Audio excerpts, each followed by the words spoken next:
J'ai beaucoup hésité avant de sortir cette vidéo. Elle sera comme aucune autre de la chaîne. J'ai beaucoup réfléchi aussi avant de la produire. C'est pour ça que le format ne sera pas comme d'habitude. Avant que la vidéo démarre, je tiens juste à vous préciser que cette vidéo est susceptible d'heurter la sensibilité de certains. Donc vous pouvez désormais quitter la vidéo. Comment allez-vous? C'est Ilian. Aujourd'hui une vidéo très spéciale puisque c'est le mois de maintenant qui va vous la narrer, donc la raconter. Puisqu'il y a eu tellement de choses qui sont arrivées après coup que je suis obligé de vous la raconter de cette manière-là pour que vous puissiez la comprendre de manière optimale. Je vais en venir au fait. Donc la vidéo a déjà été tournée. Moi, je vais juste vous raconter par-dessus. Elle a même été montée, mais pour que vous puissiez bien comprendre, je suis obligé de la raconter comme ça. De temps en temps, je vais pouvoir vous mettre des extraits et mettre des vidéos dessus pour imager, pour que vous puissiez me voir. Donc on voulait aller dans les souterrains de la défense parce que apparemment là-bas, il y a des rituels sataniques, des rituels dont je vais même pas parler avec des enfants, des rituels avec des animaux, des trucs de fou. J'étais déjà allé avec des amis, mais là pour la vidéo j'ai dit on va y aller à deux, puisque quand j'y étais allé je suis tombé sur rien d'exceptionnel, mais vraiment rien. Est-ce que je suis tombé sur cette vidéo? Tout a été filmé, il n'y a aucun trucage. Donc vraiment là je vais même pas faire de blague pour que ce soit crédible au maximum, juste je vous parle sérieusement et ça me permet aussi de vous faire une vidéo un petit peu de prévention. Donc au niveau du trajet tout se déroule bien, on va à la défense, on prend les transports en commun, on arrive sur l'esplanade de la défense, donc je fais ma petite intro et j'explique le but de la vidéo. Donc ensuite on se rend dans les souterrains. C'est important de dire que c'était pendant la période du ramadan, donc on était à jeun et à ce moment-là je ressens une sorte de pression, une pression de stress et de peur, alors que j'avais rien du tout, j'étais même pas encore rentré, vraiment juste un pressentiment en moi qui me dit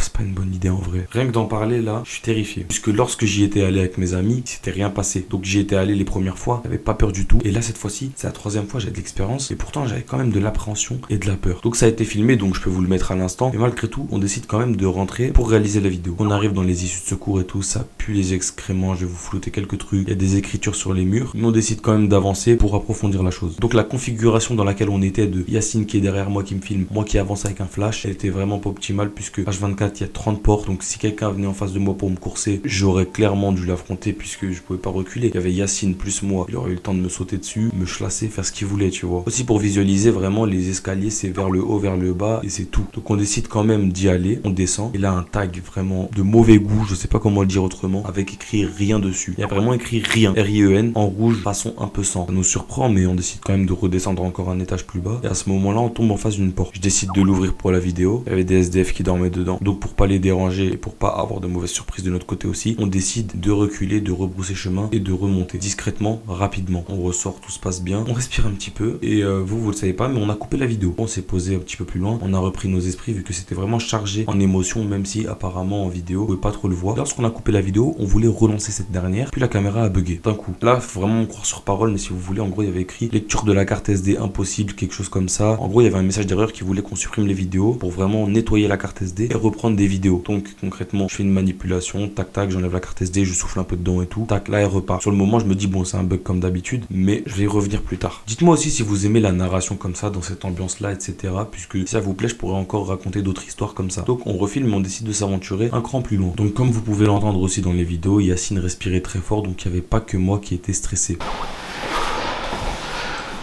On est passé par là ou pas? Je sais pas. Non, on n'est pas passé par là. On retourne au même endroit et on décide de monter en haut cette fois-ci. Donc une fois qu'on est en haut, on monte. On arrive au dernier étage. Je monte pas en entier puisque quand même faut que je puisse regarder, m'assurer puisque ok je me mets en danger mais il y a quand même Yacine derrière. Donc je décide quand même de m'avancer en premier et de voir si tout est safe puis de lui dire d'avancer. À ce moment-là j'étais en train de monter puis un bruit m'a surpris. C'était quelqu'un qui était en train d'utiliser de l'eau.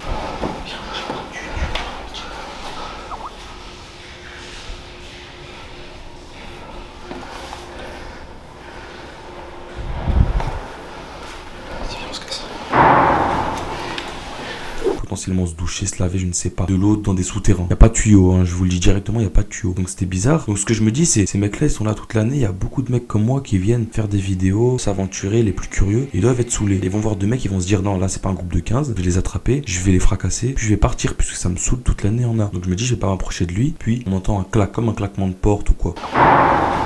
Donc je décide de dire à Yacine qu'on repart en arrière, tout simplement pour pouvoir être en sécurité. Aussi, dans les extraits que je vous mets, les musiques de fond, ce sont les musiques du parking. Donc c'est les musiques qui y étaient. C'est un violon très déstabilisant. Je sais pas pourquoi ils mettent ça, c'est stressant. Du coup aussi, je suis désolé pour la musique qu'il y a, c'est le parking, c'est comme ça. Je vais quand même... Et pour vous mettre en contexte, encore une fois, ça puait de partout. Il y avait des tags à tous les endroits. Il y avait même des excréments qui se retrouvaient sur les murs. C'était horrible. Par moment aussi, ce qui se passait, c'est qu'on arrivait dans des cul-de-sac. Donc on ouvrait une porte, la porte se fermait. Et donc ce qui se passait, c'est qu'on devait retourner en arrière. On pouvait pas avancer plus. À mon avis, c'est par sécurité. Il devait y avoir vraiment des dingueries. Et donc le staff de la défense, ils ont juste condamné ces portes. Donc on repart dans une autre issue de secours pour vraiment s'y aventurer profondément. Je m'acharnais parce que je voulais vraiment vous donner quelque chose de bien. Quitte à me risquer et tout, je m'en foutais à ce moment-là. Je me disais non. Parce que moi, mon objectif, c'est vraiment d'être créateur sur le long terme et de me dire, bah voilà, moi, je vais en faire mon objectif. Je vais m'en donner les moyens. Je veux vraiment réussir dans YouTube. Donc je me suis dit, pour y arriver, forcément, il faut que je sorte de ma zone de confort et que j'y aille un peu. À ne pas refaire. Là, concrètement, si je devrais le refaire, j'y réfléchirais 2 fois avant. Et donc, on re-rentre dans une autre issue et on avance, on marche, on monte un peu les escaliers. C'était vraiment pesant à ce moment-là. Et donc, ce qui se passe, c'est qu'on monte, jusqu'à arriver dans une zone vraiment bizarre avec une porte arrachée. À ce moment-là, ça m'a vraiment perturbé de me dire, c'est trop chelou. Il y a une porte arrachée à côté d'une porte normale. Donc là, ça me perturbe et à ce moment précis, on entend un claquement de porte. Voilà, comme vous avez pu le constater, c'est vraiment déstabilisant. Puis moi, à ce moment-là, objectif, on graine YouTube, on fait une vraie vidéo. Et bah, j'avance vers le bruit. Donc j'avance vers le bruit, puis on entend que c'est des bruits de pas, donc de quelqu'un qui monte.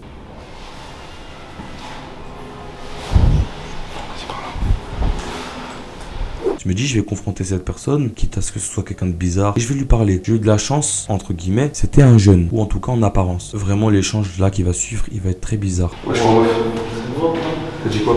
Tu fais de l'exploration aussi? Ah. Tu fais de l'exploration? Ciao là. T'es fou? Ici c'est grave chaud pour moi. Je sais pas il va où mais bon, vas-y viens. Hein? Non, on connaît pas. On explore. T'as dit quoi? Pourquoi? Vas-y, t'inquiète, frérot. T'inquiète pas, on a du avec nous. J'essaie de lui parler et le mec, il répond pas, il avance, il me fait ouais, il s'en fout, il me répond pas. Puis au bout d'un moment, je dis bon, il veut pas me répondre, le mec, je vais redescendre. Voilà, en gros, il nous a dit que c'était chaud et tout, mais le mec, ce qui me surprend le plus, c'est qu'il s'avance tout seul là-dedans. Pour lui, c'est normal. Donc je me dis bon, on va venir de là où il y allait, peut-être qu'il y a d'autres gens ou quoi. Donc on descend, tout ça, nanana. Donc on tombe sur une sorte de salle et cette salle était remplie de pisse, au moins si je devrais me mettre debout, moi jusqu'aux genoux. Et le mec, il venait uniquement de là. Faut savoir qu'il y avait aucune autre entrée, aucune autre sortie. Il devait forcément être mouillé. Il était pas mouillé, hein. Je tiens à préciser qu'il y a aucun fait que ce mec là, voilà, je le connais pas. Donc dans le doute, sur le moment on réfléchit pas tout de suite, mais on se dit bon, il pouvait pas passer par là, il devrait passer d'un autre endroit. Donc il y a une porte, on essaie d'ouvrir mais elle est condamnée. Donc le mec trop chelou, il devrait être mouillé mais il est pas mouillé. Bizarre, mais sur le moment on fait pas le rapprochement, on se dit on va remonter, on va trouver un autre endroit. Je vous mets d'ailleurs ma réaction à ce mec bizarre là quand on a fait le débrief, c'était vraiment, j'étais perturbé. En gros le mec il était trop bizarre. Hein. Ouais voilà, et le mec il se balade tout seul, le mec il fait des sacrifices et tout frère. Il a dit t'as pas peur. Il a dit t'as pas peur, il a dit c'est chaud. Quand tu devrais hein, toi il a dit un truc dans le genre. Je t'avoue, toi tu me donnes peur ma gueule. Puis je dis à Yacine, vas-y ouvre cette porte là, parce que tout le temps c'était moi qui ouvrais les portes. Il ouvre la porte est bloquée par un caddie, il y a plusieurs mecs dedans. Donc il voit ça, on part. Pour une fois ma gueule, ça va être toi qui vas mort, moi c'est mort. Vas-y mon ref. Tiens attends je te... Vas-y. Dis voilà. Des mecs qui sont bloqués avec un caddie.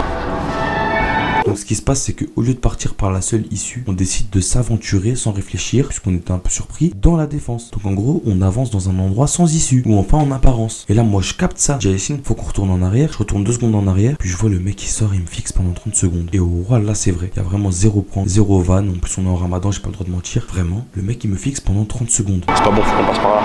Voilà, quelqu'un il m'a vu.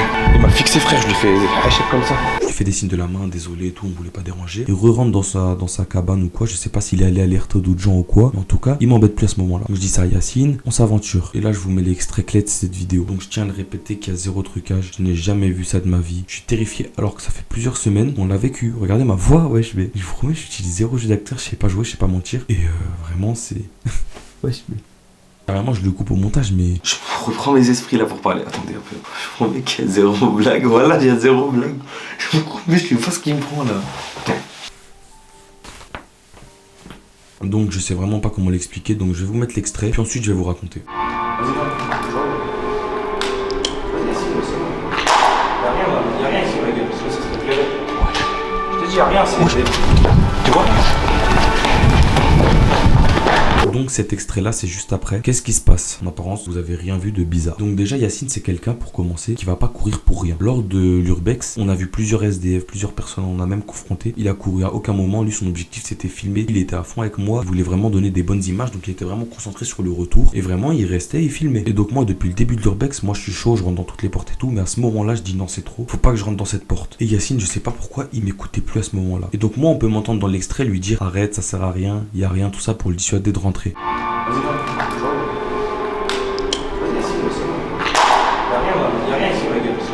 Et Yacine à ce moment-là, il écoutait que lui-même. On dirait qu'il a été attiré par je ne sais pas quoi. Il ne m'écoutait plus. Il voulait à tout prix rentrer dedans. C'est limite s'il m'aurait pas mis un high kick pour vraiment rentrer dedans. Donc il rentre dans la pièce. À ce moment-là, il voit juste un SDF au fond, mais rien qu'il ferait courir. Mais après, il court d'un coup. Et sur le moment, on capte pas. Et après coup, il me dit, je sais pas pourquoi Iliane, mais vraiment, j'ai ressenti ce besoin de courir. Mon instinct de survie m'a dit cours. Et donc, on est toujours dans cet étage-là. On croise des gens peut-être alertés par l'autre personne. On croise vraiment d'autres personnes. On met en pause l'urbex. Et je vais vous raconter le truc le plus terrifiant que j'ai vu de ma vie. Je rentre chez moi, je mets les rushs après manger puisque j'ai rien, j'ai cassé, j'ai fait le tour et puis j'ai décidé de regarder les rushs. Je l'appelle pour qu'on découvre les rushs ensemble. Et en gros, si vous voulez, j'étais en appel avec la mère de Yacine. Vu qu'elle, elle s'y connaît en paranormal et tout, on était avec elle. On regarde ce rush là, mais on calcule pas plus que ça. Et elle a dit mettez pause. On met pause, elle dit regardez là. Donc il y a plusieurs éléments dans cette vidéo qui sont vraiment chelous. Donc en premier temps, elle nous dit qu'il y a des mouvements au niveau de la porte blanc qu'on regarde et on se dit ouais c'est bizarre ça, pourquoi ça part? On peut se dire que c'est des reflets de la lumière, d'accord. Ensuite les papiers qu'il y a par terre, c'est que de la supposition et de la théorie, vu que je n'ai rien pour être sûr, mais la suite j'en suis sûr. Donc en gros ces papiers là, je pense que moi c'est du sroll, donc des papiers de sorcellerie pour ceux qui ne connaissent pas. Et donc nous en islam en tout cas, on dit qu'il y a des djinns, ça existe, et eux ils vivent dans les régions un peu putrides, un peu là où ça pue, un peu reculées, des shayatines aussi qui peuvent être invoqués avec de la sorcellerie. Inch'Allah que Dieu nous en éloigne, hein. En tout cas conseil à tous les musulmans, ne vous en approchez pas et prenez refuge auprès d'Allah. Carrément moi je suis allé faire cette urbex, je connaissais même pas Ayat al-Kursi, hein, pour vous dire. On regarde et elle nous dit mettez zoom et regardez là. Et là on a filmé quelque chose que Yacine n'a pas vu de ses propres yeux. Il m'a dit de ses yeux il n'a rien vu. On met en arrêt sur image, on zoome et on tombe sur une sorte de visage. Je vous le mets à l'écran. Ensuite on décide vraiment d'approfondir ça, vu qu'on se dit mais ce visage là en fait dès qu'il nous voit il disparaît. On l'a vraiment capturé sur quelques images puis ensuite il part comme s'il avait peur. Donc moi je sais que c'est pas un problème de caméra puisque la barrière qui était au fond elle était bien éclairée, elle reste visible tout le rush. Mais bizarrement ce visage là il reste pas visible tout le rush. Donc je me dis non c'est bizarre, je vais le mettre sur Photoshop. Donc je joue avec l'exposition et tout ça et regardez sur quoi on tombe.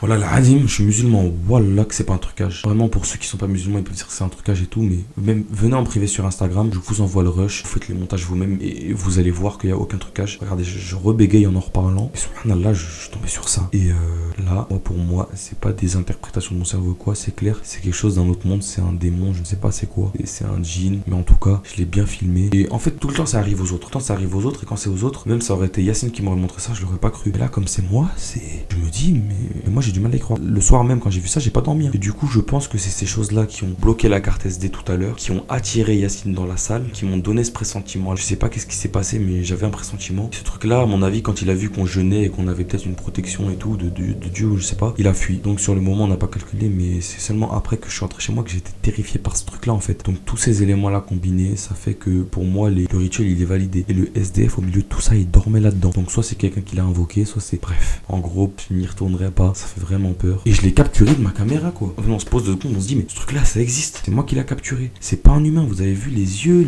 les dents et tout, c'est pas un humain ça. Bref, ensuite on avance dans l'urbex, on tombe sur d'autres SDF, puis on arrive dans un cul-de-sac. Donc vraiment on est bloqué et tout. Et moi dans ma tête les ascenseurs ne marchent pas. Et je lui dis faut vraiment qu'on se casse puisque à tout moment les SDF ils nous retombent dessus. À ce moment là il me dit essaye les ascenseurs. On essaye les ascenseurs, alhamdoulilah ça marche bien. Quand on arrive à remonter à l'étage. Ensuite là on a le gros de la vidéo. Je peux vous mettre quelques extraits de ce qu'on a filmé après coup vu qu'on s'est pas arrêté à ce démon là. Nous on savait pas à ce moment là qu'il y avait des esprits et tout. Nous on a continué comme si de rien n'était, on était en mode à ce moment là même. Putain la vidéo elle est un peu nulle hein. Je sais pas si je vais la poster. Donc on a continué l'urbex. Je vous mets quelques extraits de nous qui explorons mais il y a vraiment rien de spécial. C'était vraiment ça le gros truc.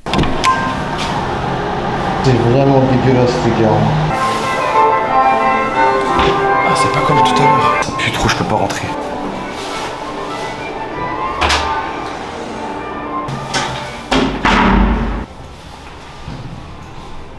Là y'a rien, c'est un cul-de-sac. Et en haut je crois c'est sorti, tu vois, c'est un cul-de-sac. Voilà Voilà, ensuite on décide de remonter, faire l'outro. Voilà, ensuite il y a eu Instagram, je suis parti refaire des stories. Je suis descendu refaire une photo pour la miniature et je tremblais. Bref, Instagram a été mis au courant comme d'habitude, mais j'ai même pas envie de faire de la promo sur cette vidéo, vraiment. Je suis à un stade où cette vidéo-là, j'hésitais beaucoup à la poster puisqu'on m'a dit que je pouvais finir sur des forums bizarres et que ça fait de la sorcellerie avec ma tête et tout. Mais je porte quand même cette vidéo, ce projet pour vraiment faire de la prévention, etc. N'y allez pas. Bref, j'ai montré ça à quelques amis, ils ont eu du mal à me croire, mais beaucoup m'ont cru. Du coup, je peux vous montrer aussi ce qu'il y avait sur les murs. Les premières fois où j'y suis allé, donc en dehors de ce vlog-là, j'avais filmé. Je vous mets les extraits de ce qu'il y a sur les murs. On rigolait, etc. On était là, ah, c'est drôle. Mais il y avait quand même ça sur les murs.